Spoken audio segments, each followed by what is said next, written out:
Topic 3.8 The Constitutional Convention and Debates over Ratification. Thus I consent, sir, to this Constitution, because I expect no better, and because I am not sure that it is not the best. Benjamin Franklin, 1787. Learning objective. Explain the differing ideological positions on the structure and function of the federal government. With these words, Benjamin Franklin, the oldest delegate at the Constitutional Convention in Philadelphia, attempted to overcome the skepticism of other delegates about the document that they had created. With the new document, the Constitution established a central government strong enough to hold 13 states together in a union that could prosper and endure. Several problems led to a convention that wrote a new constitution, which was followed by intense debates on whether to ratify the new plan of government. The Annapolis Convention. To review what could be done about the country's inability to overcome critical problems, George Washington hosted a conference at his home in Mount Vernon, Virginia, 1785. Representatives from Virginia, Maryland, Delaware, and Pennsylvania agreed that the problems were serious enough to hold further discussions at a later meeting at Annapolis, Maryland, with all the states invited. Only 5 states sent delegates to the Annapolis Convention in 1786. After discussing ways to improve commercial relations among the states, James Madison and Alexander Hamilton persuaded the other that another convention should be held in Philadelphia for the purpose of revising the Articles of Confederation. Drafting the Constitution at Philadelphia. After a number of states elected delegates to the proposed Philadelphia Convention, Congress consented to give its approval to the meeting. It called upon all 13 states to send delegates to Philadelphia for the sole and express purpose of revising the Articles of Confederation. Only Rhode Island, not trusting the other states, refused to send delegates. The delegates. Of the 55 delegates who went to Philadelphia for the convention in the summer of 1787, all were white, all were male, and most were college-educated. As a group, they were relatively young, averaging in their early 40s. With few exceptions, they were far wealthier than the average American of their day. They were well acquainted with issues of law and politics. A number of them were practicing lawyers, and many had helped to write their state constitutions. The first order of business was to elect a presiding officer and decide whether or not to communicate with the public at large. The delegates voted to conduct their meetings in secret and say nothing to the public about their discussions until their work was complete. George Washington was unanimously elected chairperson. Benjamin Franklin, the elder statesman at age 81, provided a claiming and unifying influence. The work in fashioning specific articles of the Constitution was directed by James Madison, who came to be known, despite his objections, as the father of the Constitution, Alexander Hamilton, Gouverneur Morris, and John Dickinson. While they represented different states, these convention leaders shared the common goal of wanting to strengthen the young nation. Several major leaders of the American Revolution were not at the convention. John Jay, Thomas Jefferson, and John Adams were on diplomatic business abroad, and Thomas Paine was also in Europe. Samuel Adams and John Hancock were not chosen as delegates. Patrick Henry, opposing any growth in federal power, refused to take part.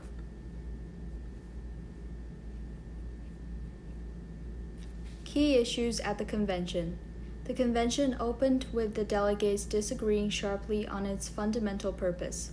Some wanted to simply revise the articles. Strong nationalists such as Madison and Hamilton wanted to draft an entirely new document. They argued that the Confederate model of government, in which the states were loosely united under a weak central government, was unworkable. They believed in federalism, a system with a strong but limited central government. The Nationalists quickly took control of the convention. Americans in the 1780s generally distrusted government and feared that officials would seize every opportunity to abuse their powers, even if they were popularly elected.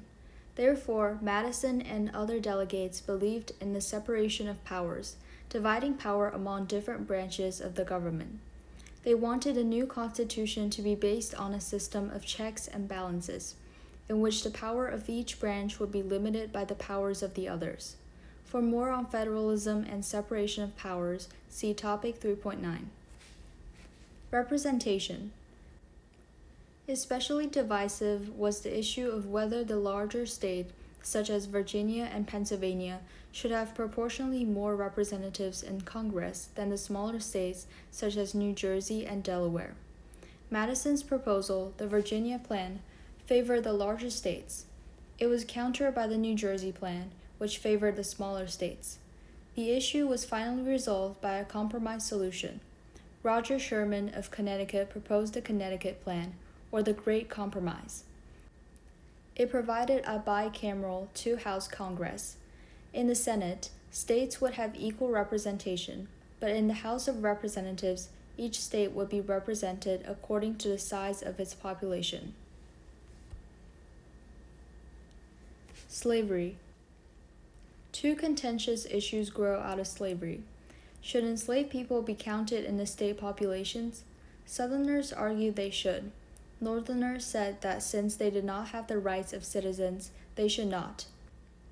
The delegates agreed to the 3/5 compromise, which counted each enslaved individual as 3/5 of a person for the purpose of determining a state's level of taxation and representation.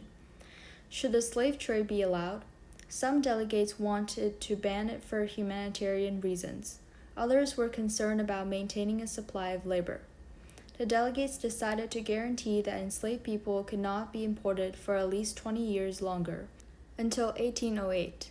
Congress could vote to abolish the practice after that date if it wished. Trade. The northern states wanted the central government to regulate interstate commerce and foreign trade. The South was afraid that export taxes would be placed on its agricultural products, such as tobacco and rice.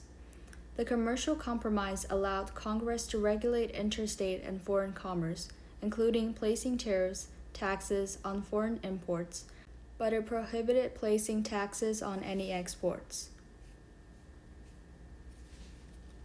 The presidency. The delegates debated over the president's term of office. Some argue that the chief executive should hold office for life. The delegates limited the president's term to 4 years, but with no limit on the number of terms. They also debated the method for electing a president. Rather than having voters elect a president directly, the delegates decided to assign each state a number of electors equal to the total of that state's representatives and senators.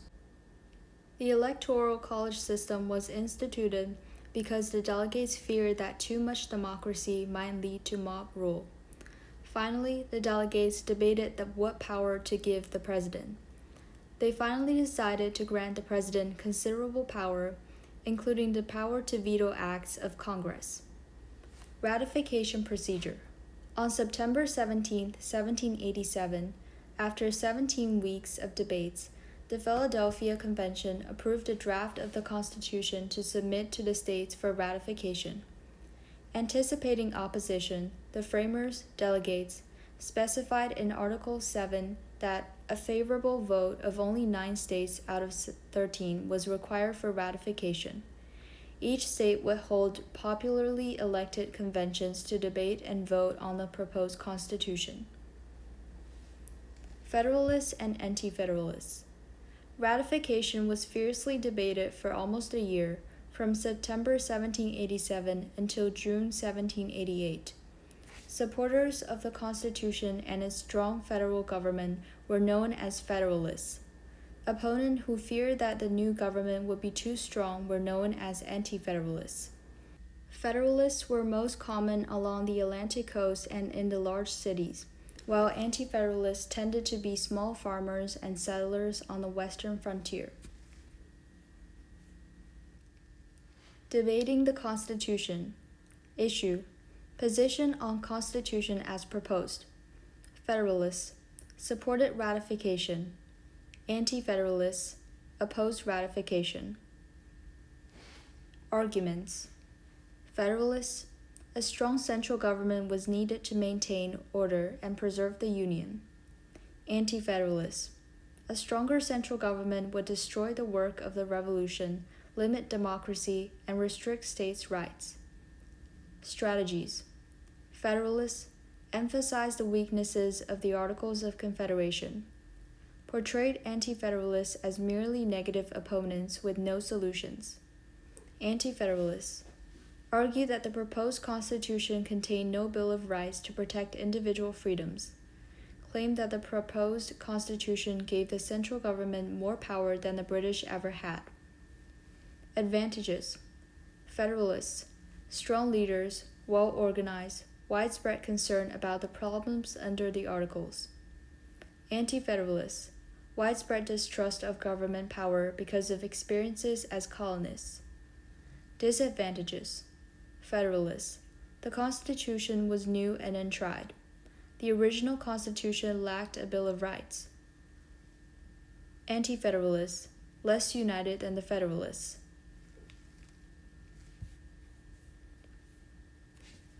The Federalist Papers.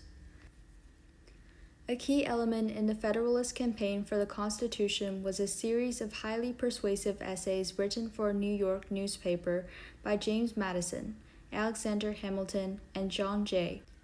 The 85 essays, later published in book form as the Federalist Papers, presented cogent reasons for believing in the practicality of each major provision of the Constitution.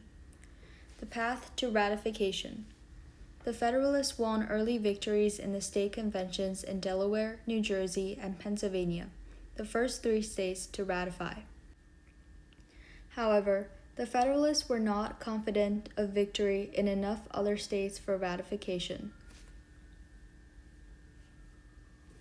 Debate on the Bill of Rights.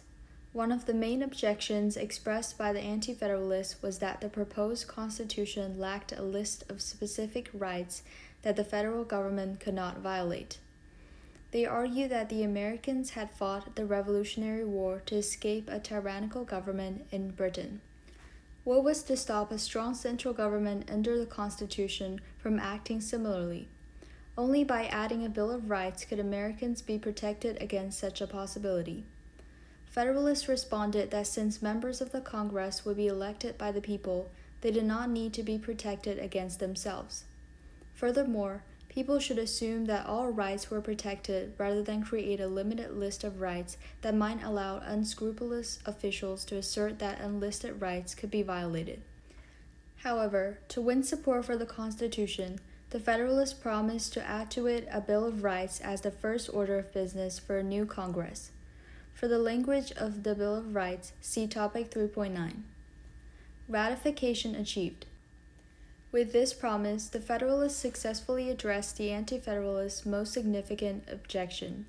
With New Hampshire voting yes in June 1788, the Federalists won the necessary 9 states to achieve ratification of the Constitution.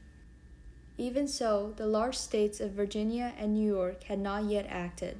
If they failed to ratify, any chance for national unity and strength would be in dire jeopardy.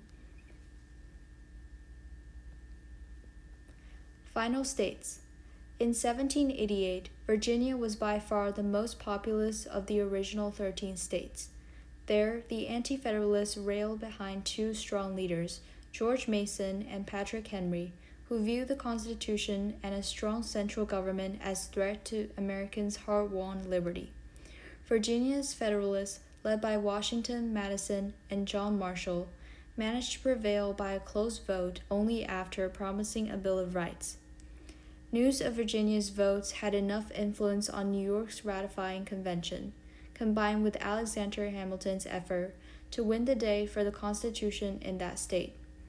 North Carolina in November 1789 and Rhode Island in May 1790 reversed their earlier rejection and thus became the last 2 states to ratify the Constitution as the new supreme law of the land.